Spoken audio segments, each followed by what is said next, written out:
স্বামী বিবেকানন্দের বাড়িটাই থাকতো না আপনাদের এই মেয়েটা যদি বেঁচে না থাকতো। স্বামী বিবেকানন্দের বাড়ি কল্পনা করতে পারেন? দখল করতে গেছে কয়েকটা মাফিয়া মিলে। সিস্টার নিবেদিতার বাড়ি জোর করে নিয়ে নিচ্ছিল। আমি নিজে দুবার ছুটে গেছি।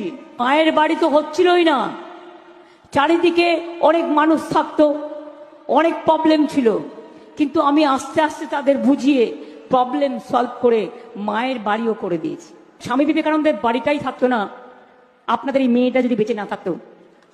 একদিন হঠাৎ রাতে আমার কাছে ফোন করেন, তিনি মারা গিয়েছেন। ডক্টর সুব্রত মৈত্র নাম করা ডাক্তার ছিলেন। আমাকে রাত 12টায় ফোন করে বলছেন, মমতা এই দেখো আমাদের এটা দখল করতে এসছে। আমরা কারা? স্বামী বিবেকানন্দের বাড়ি। কল্পনা করতে পারেন? দখল করতে গেছে কয়েকটা মাফিয়া মিলে। আমি বললাম তাই? এত বড় সাহস? বাড়িটা